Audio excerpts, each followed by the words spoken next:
Craving the perfect holiday snack? Check out Farmer Bill's Biltong. Think beef jerky, but better. No sugar, no preservatives, just pure animal protein goodness. Crafted from premium grass-fed beef or bison and air-dried to perfection, Farmer Bill's Biltong is nutrient-packed, energy-dense, and perfect for an on-the-go treat or a standout snack for your next party. My favorite is the original bison, but the other flavors like the original beef, smokehouse, and spicy chili have me second-guessing that choice more than once.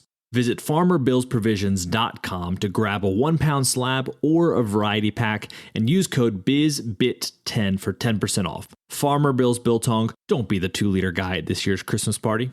Time is kind of one of the two finite things in the world, right? You can have time and you can have Bitcoin. As more people start to understand this over time, as an employee or someone trying to earn a living, I would want to be trading my time for the best possible money that I could.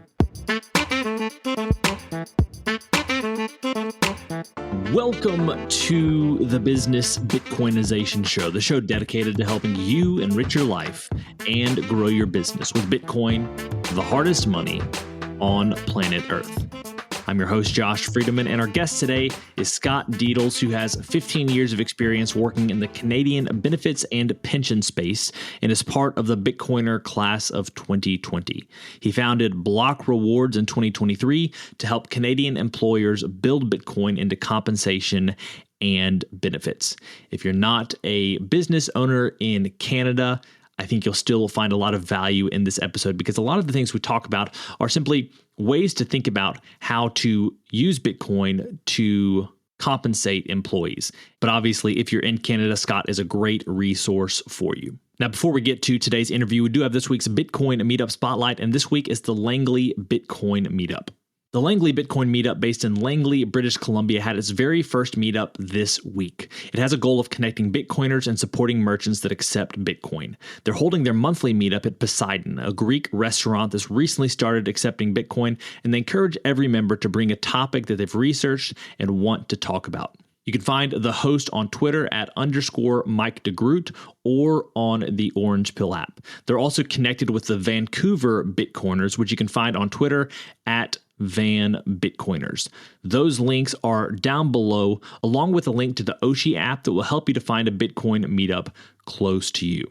I also want to take a minute to thank those of you who have been listening to and supporting the show on the Fountain app. Bowtied Groundhog and Ralphie especially have been streaming sats to the show as they've been listening, and there are a handful of boosts that I want to highlight as well. First of all, eAlver13 sent 4,900 sats and said, "This was fun, Josh. Nice job." I'm assuming that's Eric Alvarez from last episode. Thank you very much for that. Also, Mike DeGroot sent 980 sats. He said, "Great episode. I love hearing more about what people are doing to integrate Lightning. It's a no-brainer for businesses to give their customers the option to pay in BTC." And Mike, I absolutely agree with you, and that's one of the reasons this show exists. John IRL also sent an epic 49,000 sat boost, so thank you very much for that, John. Torp Hoddle sent a 205 sat boost and said superb sauce, talking about a couple episodes ago with Sam Hastings and his hot sauce business. Finally, we have 2 boosts from the Morgan Richard episode. User 698-116-240-456-958 boosted 98 sats. And Greg in LapY sent 9,015 sats saying, "Good one." Thank you to all who have been supporting the show. I'm looking forward to growing the outreach of this show through your support. If you'd like to stream sats while listening to this podcast or sending a boost with a message, I'll certainly be giving you a shout out in future episodes. Now, we're going to get into our interview with Scott right after this. Business owners, unlock the benefits Bitcoin has to offer your business with the Bitcoin for Business Quick Start Guide. This 27-page guide highlights the 6 ways you can grow your business with Bitcoin. Check it out in the show notes. Scott, welcome to the podcast. Thanks for having me on. So I like to start off every single interview with a few questions that help us to get to know you a little bit better and give us some insight for our own lives. You ready for these? Hit me. When and how did you first learn about Bitcoin? It was the spring of 2020. I'm Canadian, and my background is I spent most of my working career working in benefits and pension consulting. And the spring of 2020 in Canada was a wild time. as far as unprecedented expansion of social programs and money creation. The government in Canada basically paid everybody to pay their workers to stay home, paid everybody to keep their businesses shut. So it was right around that time that I started to get curious about inflation. And my background educationally, I was a history in undergrad, so I didn't come up through commerce or business school. Mm-hmm. And so I had to first start reading, I went to the library and took out a bunch of economics textbooks, university economics textbooks, and started reading, turned off Netflix. And eventually one of those books led me to a book called The Price of Tomorrow, which happens to be written by a Canadian Bitcoiner named Jeff Booth. Yep. Brilliant book. Really blew my mind. And that was kind of the start for me of starting to understand concepts like hard money, soft money, and it went from there. I'm curious about that book before we get to question number 2. Really, Bitcoin is only briefly mentioned. It's solidly a Bitcoiner book, but was it that small, like paragraph or sentence or two that talks about Bitcoin that led you to the next step, or kind of how did you go from Price of Tomorrow to Bitcoin? That's a good question. Yeah. I think it's the paradox of why technology should be providing us deflationary price reductions. And it's Jeff's way of discussing the impossible sort of opposition of our financial system requires the price of everything to go up for tomorrow, forever.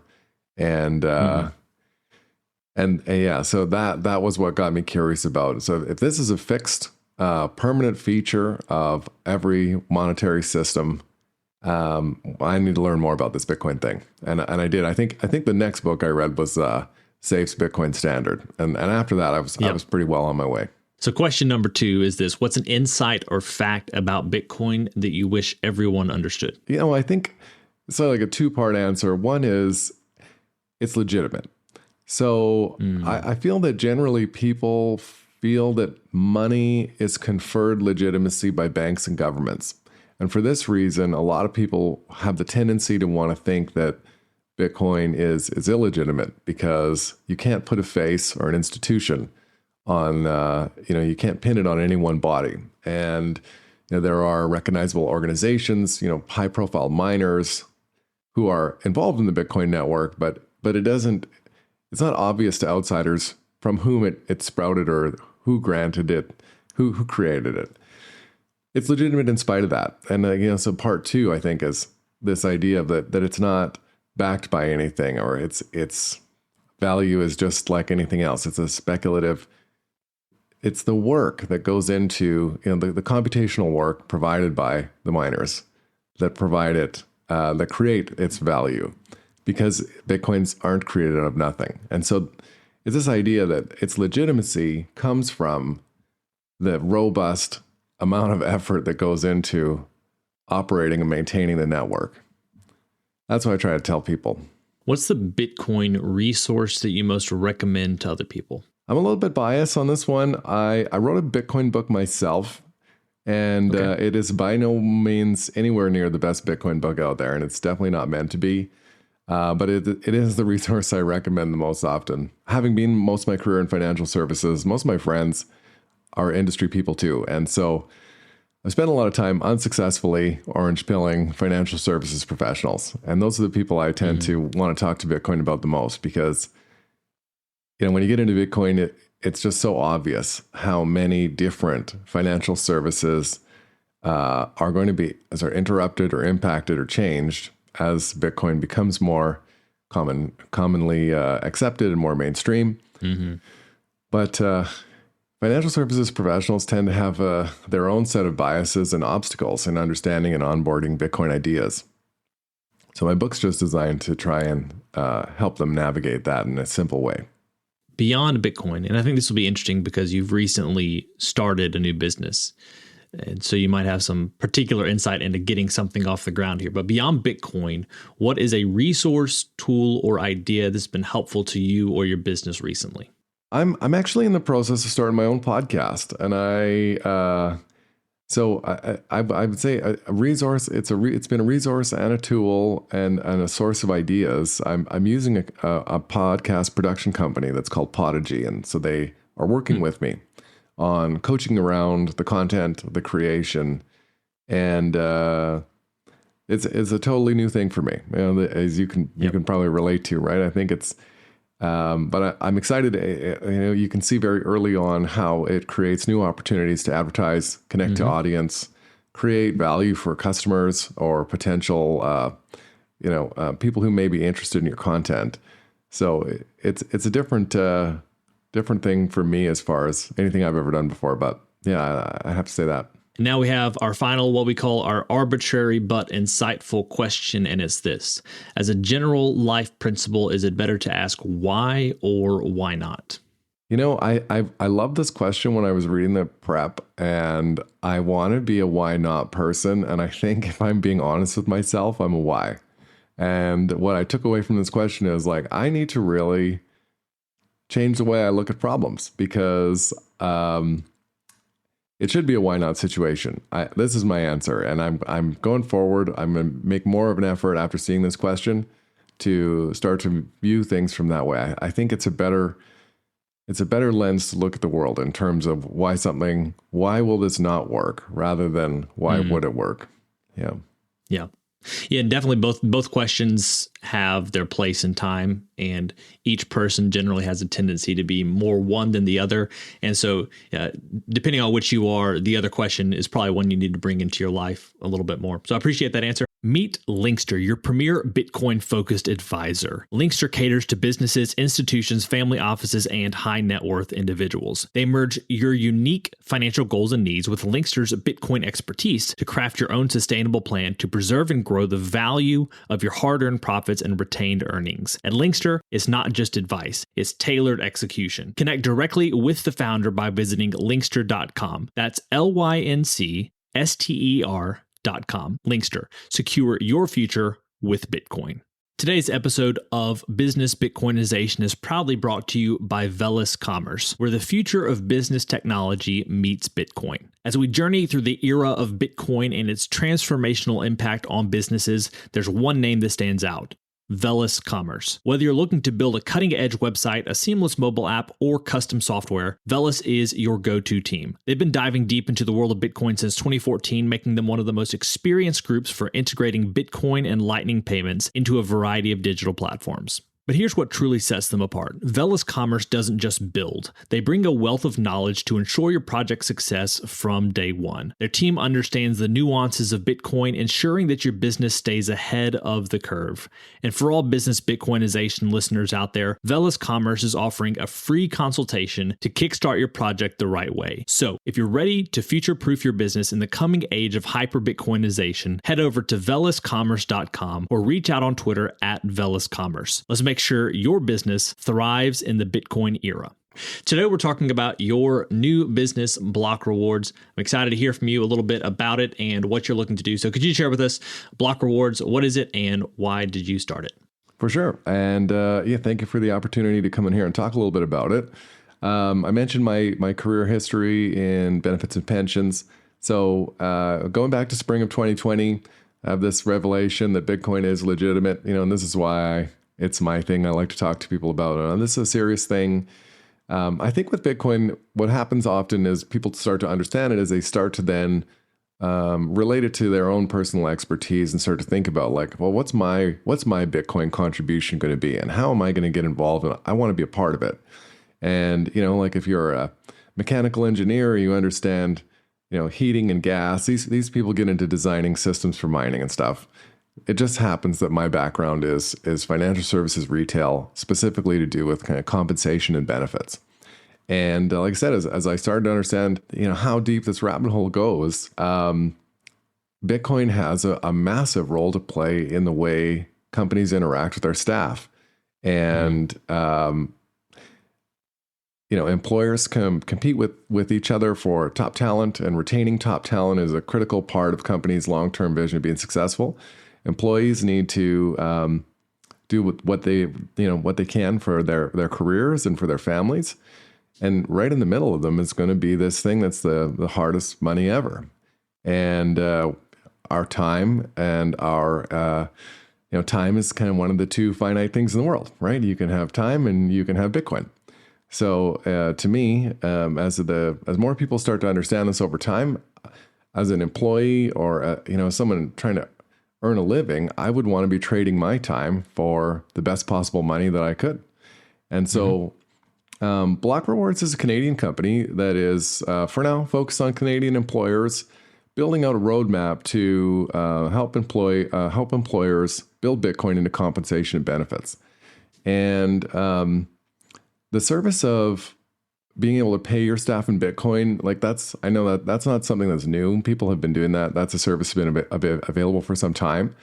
What Block Rewards is about and where it's going to be a little bit different is it really is at the core a benefits and compensation company. So beyond helping employers just with the how do you do this, we really work with companies around the why you would do it. And it's going to look different for every single company. So it could be just building it into salary structure in a flexible way. It could be sliding it into rewards and building rewards and incentive programs around Bitcoin with Bitcoin education. And it could be employer-sponsored savings programs. And that could look a lot of different ways. And we have different products for retirement savings in Canada. Works a little bit differently in the US. And one difference right now is that we can't custody Bitcoin inside our version of sort of a 401k or IRA. It's called an RSP, a registered retirement savings plan. So we do though have Bitcoin ETFs in Canada already. So people can get exposure if they want exposure to Bitcoin price, but as a Bitcoiner, you probably understand. I believe it's a more important thing to get people educated, understanding, and holding actual Bitcoin. Yep. And so this is where we want to build employer-sponsored savings programs that are based around actually having employees custody their own Bitcoin, earn Bitcoin, custody Bitcoin, reward in Bitcoin. Use it as a tool for companies to differentiate themselves as employers of preference, as a way to retain staff and drive productivity through granting them this awesome understanding of this powerful financial tool. So you mentioned that you are, for now at least, working for or working with Canadian companies, Canadian business owners.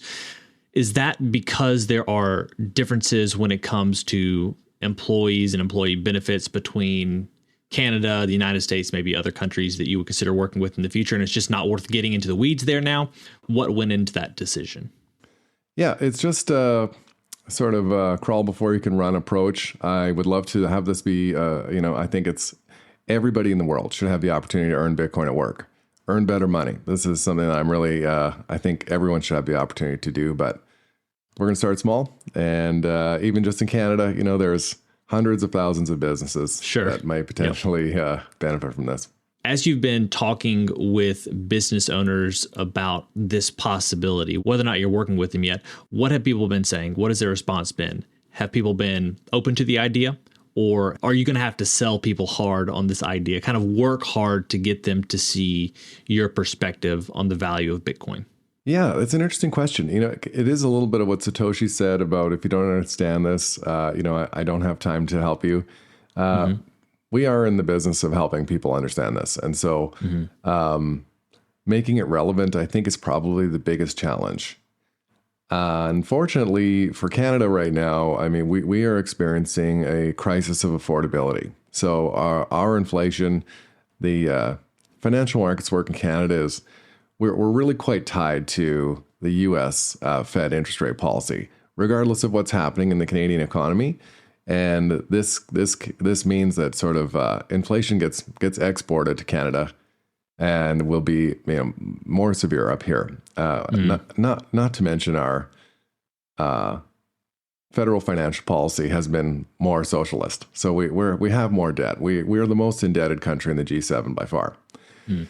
So it's still a bit of a stretch to help people understand how this thing that they're still trying to understand whether it's even legitimate or not is going to be a tool to help people the affordability. But we do have a fertile ground here. People are starting to really scratch their heads as far as how's this thing going to work. And as you know, businesses only have you can only raise salaries so much and still have a business. So at some point, I feel that people are going to be more open to hearing these ideas in the near future. And first of all, for Canadian listeners, now you have a great option. Someone who's dedicated to you and your country and understands that landscape. But for every other business owner listening to this podcast, I think it's important to begin thinking about how you can incorporate Bitcoin into your benefits plan for employees. Scott, I'm curious if you could share some of the ways to think about that. Obviously, you have people who are working in your business who think that Bitcoin's a scam, who don't want anything to do with it. You have people that might be open to it, people that really like it. How do you think about setting up some sort of plan that works for these different types of people? Is it an across the board thing? Is it only if you're interested, this is an option? What are some considerations that business owners should be thinking through when trying to set something up for their business? Sure. Yeah.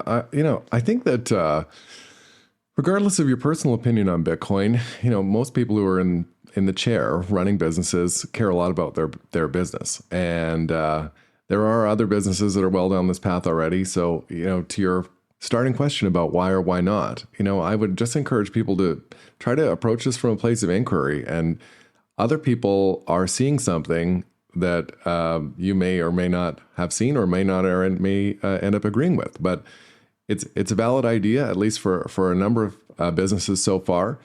And I have confidence it's going to grow. So start with a place of inquiry. I think that voluntary programs are, this is the way. And because you're also going to be rolling things out to staff. And so right now it's a potential tool, and it's a tool that requires a lot of education, understanding, and comfort.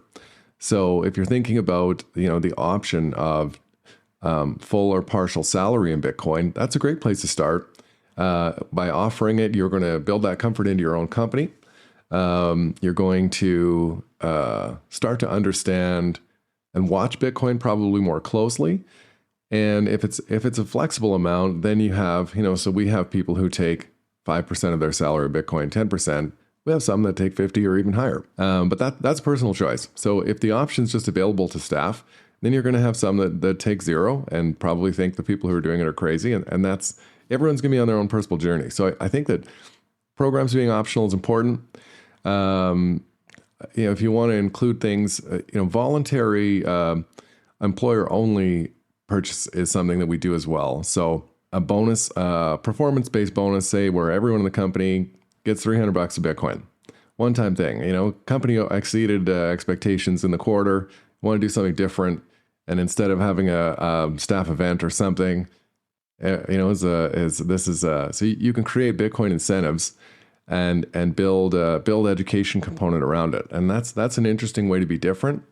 I think that Bitcoin and benefits is something that, there's only so many different things you can do with benefits, flexible, work from home, all these different things.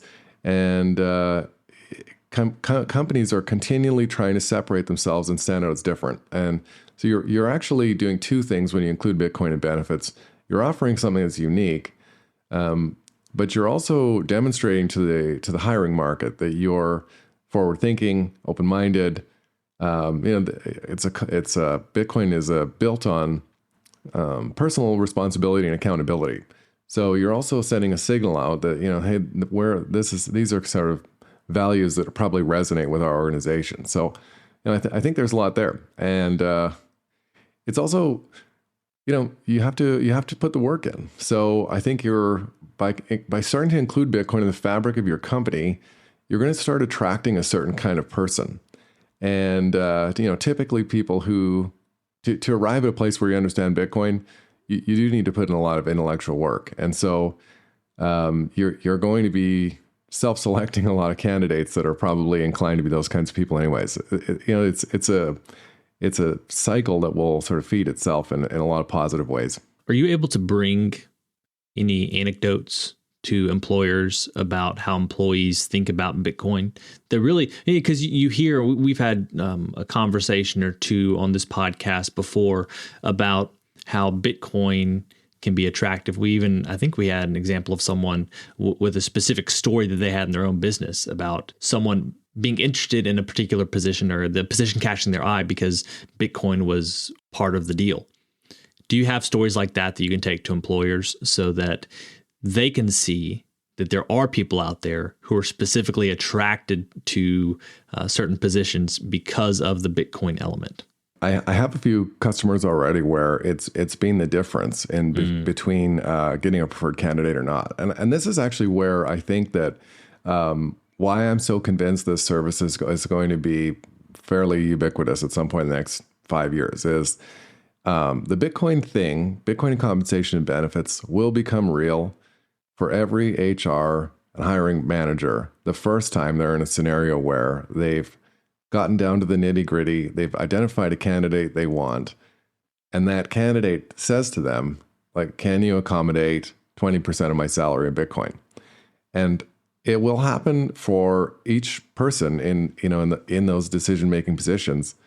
There will be the first time that it happens to all of them. And each of them is going to have this moment, a head scratch of like, no, how would we even do that? Or why would we do that?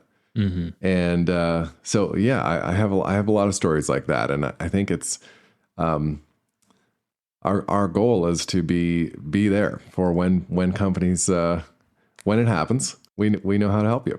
Then when it comes to block rewards, do you provide the infrastructure for employers, or is it that you're kind of the expert, the consultant that comes in and helps them to identify what services are going to work best for their situation? Yeah, so we are the infrastructure. We are a non-custodial service, so we don't do any holding any assets, or we don't custody anything for employees. So, but we are the infrastructure to facilitate basically any sort of a structure. Bitcoin purchase through payroll. So it all happens through the employer. What are some final thoughts that you might have for the audience, especially employers who are considering Bitcoin for their business, but specifically to pay their employees? Some final thoughts, and then maybe some places that you'd like people to go to learn more about block rewards and potentially working with you in the future. Sure. Yeah. I mean, I think that it's a one-way street, right? We get a lot of noise in the news about inflation numbers going up and down. And with that is this confusion that if inflation comes down, prices are going to come down. Like it's a genie in the bottle, right? So affordability and inflation often get a little bit commingled. And we're not going to see the price of food return to the 2015 prices ever. And it's just this is the way of things. And so whether it becomes urgent or not now, hard money is going to be an idea that the genie's out of that bottle too, because you can see now, like yesterday on Twitter, Louis C.K. was like, you have non-Bitcoin people starting to talk about fiat money. And all of these concepts that were really alien, I would say, even in 2020, when I started learning about this stuff, almost nobody is talking about it. So every company is in the business of paying their staff, retaining their staff. And basically, this is a topic that is only probably going to become more and more topical. So that is my advice, is whether you're wherever you are in your opinion of Bitcoin, it's a great time to be learning about it right now. And there's nothing but opportunity in terms of how you might be able to integrate it. And look at Michael Saylor. You know, I'm always amazed at how here is a guy who he's an MIT grad. The guy's clearly, he's sharp as a tack. Yep. Running one of America's largest and most successful companies, and he is executing a one-of-one strategy. Yep. Like he's a one of a kind. And I'm just amazed and it's working really well. Like MicroStrategy's balance sheets improved. Their stock price has improved. There is there's all, by every metric, his Bitcoin strategy is crushing it. And it's like, why aren't more business schools? Why aren't more executives studying this guy and just attempting to understand what it is that's got his like tiger by the tail? So, I think that people should be really, really taking a strong look and considering about whether or not he's onto something or not. It's one of those things that, for Michael Saylor, a lot of people probably won't care to research, or if they do care, they probably won't feel like they have the ability to, because he's so outside of the mainstream. And I think what Michael Saylor's doing, like you said, is one-of-one strategy, something that I admire a lot, but I think that it's just too far outside. We'll say outside the Overton window to get much attention until the game's already been played. And so I think we have such an opportunity here to be people that we can see with our eyes what's happening. We can say place a value judgment on it. Yes, I think this is incredibly valuable. And at a much smaller scale in our own businesses, we can begin paying people in Bitcoin, helping them adopt Bitcoin. It's not a one-of-one strategy, but it's a strategy that puts businesses far ahead of their competitors in the future. So I really appreciate what you're doing to that regard. Yeah, thanks. And you're exactly right. And this is the thing, your average listener and 99% of the companies out there aren't Fortune 500 companies. But at the same time, that's what creates the opportunity. If you're operating a small or medium-sized enterprise, you do have the flexibility to take a step out and be different and do whatever it is you think is going to benefit your company. And this is where I sort of tell everyone, it's like, you may end up, again, after doing some research, thinking it's not for you, and that's fine. Just don't, you don't want to be the person that missed it entirely out of sort of intellectual laziness or having made your mind up over something that you really hadn't done any work to understand. Yeah, I haven't really thought of this before. Which do you think is better, to have not looked into it fully and to have that excuse, or to look into it and decide against it only to discover you were wrong in the future? Which of those is more painful in your mind? I'm curious. Probably the second would be my guess, because you just really need to keep digging. I haven't really met anyone ever who I found has done sufficient work and come away with still thinking that they didn't get it. Like most of the people, it's a really dense topic and it's super abstract. It works basically backwards to the entire way we've been educated about money our whole lives. But most people get an inch into the crust. They dig down an inch, and if you stop there, that's going to be a tough pill to swallow when this thing continues to. I often sort of, there are all kinds of analogies in Bitcoin, but there definitely would have been somebody walking around their office in 1996 being like, this email thing, we're not going to be using letters or fax machines. No one's going to be using fax machines or there are video clips like that out there right now. It's just from people talking about the internet and whatnot. I'm sure you've seen some of these, but it's just the views that people had in the past about technologies that are prolific today. You look at them and you laugh, but you got to think that there'll be a handful of those in 10 years, 15, 20 years time that people will look back on from even this year and just laugh at. Yeah. I mean, and there are still, people like Paul Krugman. These are Nobel Prize economists that are saying that this is not going to work. And it's, the other thing, maybe just to tack one more on it, what people need to understand about Bitcoin is it's not like it launched yesterday. It's been running for almost 15 years. A lot of people who get new to Bitcoin, it's like because they've just discovered it, they have the sense that it's only now something that's real. Bitcoin's been very real, actually, from the very beginning. Like it was real for 10 years before I took a look at it. Sure. And very real. So that's going to be a realization that a lot of people continually have looking back. So to wrap up today's interview, where can people go to find out about Block Rewards and keep up with what you're doing? Yeah, I'm active on Twitter. My personal account is called Lantern Bitcoin. And there is a Block Rewards account as well that is block_rewards. The website's blockrewards.ca. You can find me on LinkedIn if you want to get professional. I love to connect, whether you're in the US or Canada, doesn't bother me at all. So you can find me on LinkedIn and happy to reach out. And if you wanted to start a conversation with me directly, you can catch me at scott@blockrewards.ca. Great. Scott, thank you so much for your time today. It's been a pleasure. Appreciate you having me on. Thanks. Well, friends, it's a wrap. Thanks so much for listening to this episode of the Business Bitcoinization Show. If you want to reach out to either me or Scott, you can find those links down in the show notes. And if you're a Canadian business owner, definitely consider Block Rewards. As always, keep building, keep growing, and until next time, keep living and leading well. If you're a regular listener of the podcast, thank you. If you want to take a further step in your support for the show, you can help us grow by listening on Fountain, a value-for-value podcast app on iOS or Android.